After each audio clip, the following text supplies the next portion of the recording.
Pernikahan antara Angeon Bonny dan Inter kini resmi. Hari ini, meski sedikit terlambat, pengumuman yang telah lama dinantikan akhirnya tiba. Namun, berapa besar dampak finansial dari transfer penyerang asal Prancis tersebut dari Parma? Menurut laporan Calcio e Finanza, Inter mengeluarkan total dana sebesar 25 juta euro untuk mendatangkan Bonny, terdiri dari 23 juta euro sebagai biaya transfer tetap dan 2 juta euro dalam bentuk bonus. Pemain kelahiran 2003 itu menandatangani kontrak berdurasi 5 tahun, dengan gaji bersih awal sebesar 2 juta euro per musim yang akan meningkat secara bertahap. Dalam penjelasannya, situs tersebut merinci, dengan mempertimbangkan biaya tetap untuk kartu pemain dan durasi kontraknya selama 5 tahun, Inter akan mencatat biaya amortisasi tahunan sebesar 4,6 juta euro. Ditambah dengan gaji kotor musim pertamanya yang mencapai 3,7 juta euro, total dampak Bonny terhadap neraca keuangan Inter untuk musim 2025-2026 diperkirakan mencapai 8,3 juta euro.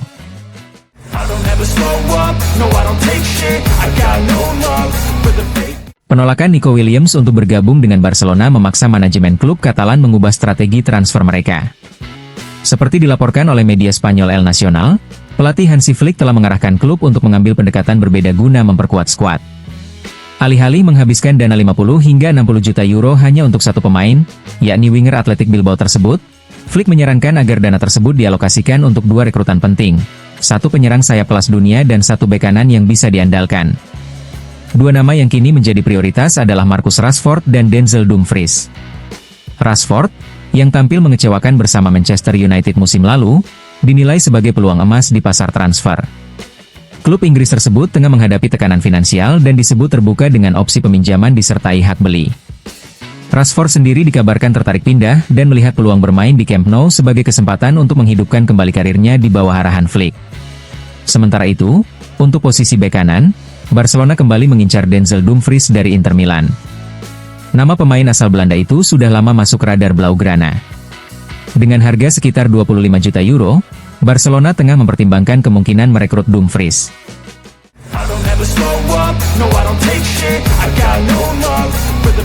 Situasi Hakan Calhanoglu semakin memanas. Galatasaray kini mengambil langkah konkret dengan mengajukan tawaran resmi sebesar 17 juta euro kepada Inter. Namun, klub Nerazzurri langsung menolak proposal tersebut karena dinilai terlalu rendah dibandingkan dengan nilai minimum yang telah mereka tetapkan sebagai patokan awal. Meskipun demikian, negosiasi antara kedua belah pihak terus berlanjut. Galatasaray melanjutkan proses ini dengan keyakinan moderat, didukung oleh keinginan sang pemain untuk kembali ke Turki.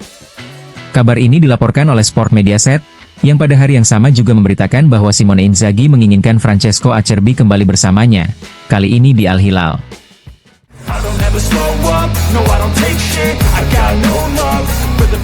Dalam beberapa jam terakhir, muncul kabar dari Spanyol mengenai kemungkinan ketertarikan Inter terhadap Marc-Andre ter Stegen, kiper Barcelona yang dikabarkan tengah berselisih dengan klub dan berpotensi hengkang secara gratis.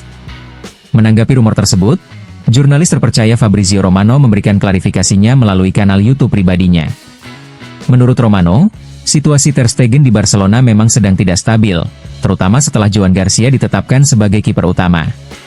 Dengan banyaknya penjaga gawang yang dimiliki Barcelona, mempertahankan ter Stegen bukanlah hal realistis, kecuali jika ia bersikeras ingin tetap di Catalunya.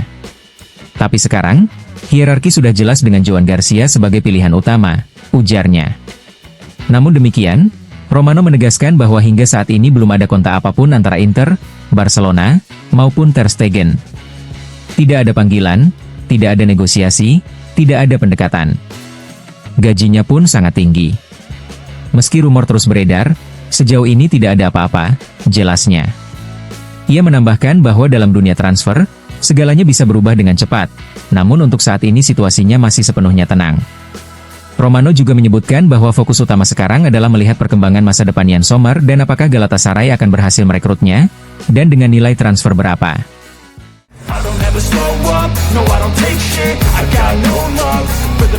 Di era modern seperti sekarang, media sosial menjadi bagian yang tak terpisahkan dari kehidupan, baik dalam pekerjaan, kehidupan pribadi, maupun dunia olahraga.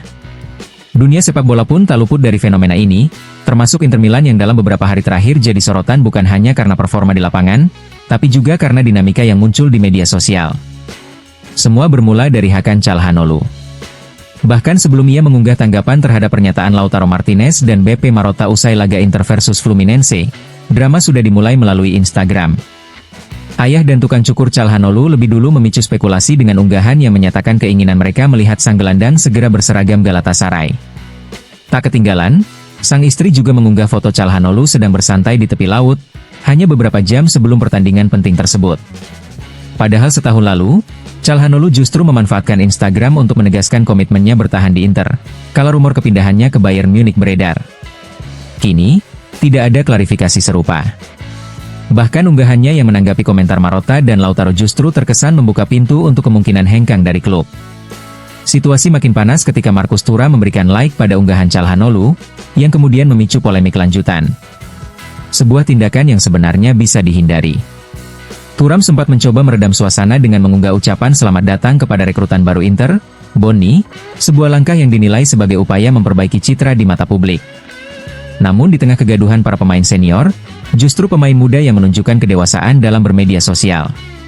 Francesco Pio Esposito, di tengah gejolak internal klub, mengunggah foto dengan dua emoji hati berwarna hitam dan biru, sebuah pesan sederhana namun kuat, yang menyiratkan loyalitas dan ketenangan. Sebuah contoh bijak tentang bagaimana media sosial seharusnya digunakan oleh pemain untuk menjaga stabilitas dan keharmonisan di lingkungan tim.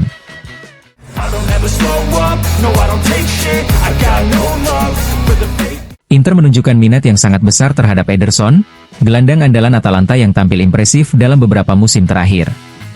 Ketertarikan ini semakin menguat jika Hakan Calhanoglu benar-benar meninggalkan klub. Dalam skenario tersebut, manajemen Inter siap bergerak cepat memburu pemain asal Brasil tersebut. Menurut laporan Corriere di Bergamo, Ederson juga menjadi incaran Juventus serta beberapa klub Liga Inggris. Atalanta sendiri membanderol sang gelandang di kisaran 60 hingga 70 juta euro. Yang mengejutkan, Inter dikabarkan siap mengambil langkah drastis demi mengamankan Ederson.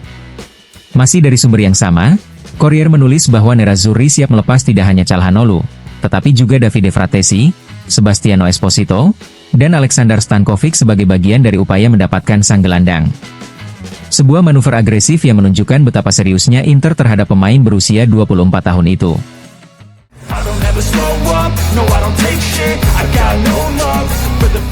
Pembaruan penting datang dari Sport Mediaset terkait masa depan Hakan Calhanoglu. Sumber-sumber dekat dengan gelandang asal Turki itu membantah keras kabar yang menyebut dirinya ingin meninggalkan Inter. Calhanoglu tidak pernah meminta dijual, apalagi memaksa klub untuk melepasnya dengan mudah.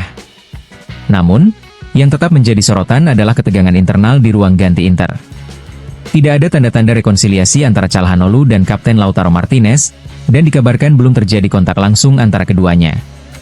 Suasana dingin masih menyelimuti hubungan mereka hingga saat ini. Di sisi lain, Calhanoglu tetap menjalin komunikasi pribadi melalui media sosial dengan beberapa rekan setim lainnya seperti Yann Sommer, Marcus Thuram, Jan Bisek, dan Denzel Dumfries. Sementara itu, agen Calhanoglu, Gordon Stipik, telah menyampaikan kepada Inter adanya minat dari Galatasaray, yang siap menawarkan 17 juta euro. Meski belum ada tawaran resmi, perantara telah mulai membuka jalur komunikasi yang bisa memicu negosiasi langsung antar klub.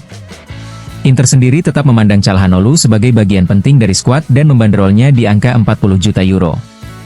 Situasi ini juga dipantau oleh Al Hilal yang kini dilatih oleh Simone Inzaghi. Klub Arab Saudi tersebut bahkan disebut lebih konkret dibanding Galatasaray dalam upaya merekrut sang gelandang. Di internal Galatasaray pun terjadi pergerakan di dua jalur. Ada pihak yang berkomunikasi melalui perantara, dan ada pula yang langsung berbicara dengan sang pemain dan agennya.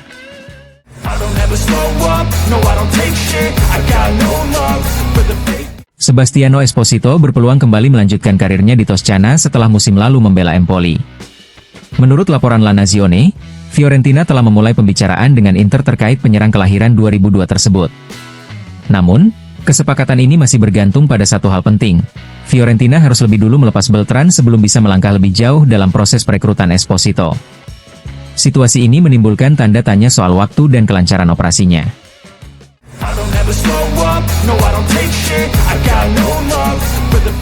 Bologna tengah mempertimbangkan perubahan rencana terkait masa depan John Lucumi. Namun, keputusan baru bisa diambil mulai 10 Juli mendatang, setelah klausul pelepasan sang bek asal Kolombia habis masa berlakunya, kecuali jika ada klub yang menebus klausul senilai 28 juta euro dalam 5 hari ke depan. Menurut Il Resto del Carlino, Hingga kini manajemen Bologna belum menerima sinyal dari klub manapun yang siap membayar jumlah tersebut secara tunai. Padahal, Lucumi sempat diprediksi akan menjadi pemain yang paling mungkin hengkang di awal bursa transfer. Lucumi masih terikat kontrak hingga 2026, namun Bologna memiliki opsi perpanjangan 1 tahun secara sepihak hingga 2027. Untuk mengaktifkan opsi tersebut, klub tetap membutuhkan kesepakatan dengan sang pemain, yang sejauh ini masih menunggu perkembangan situasi.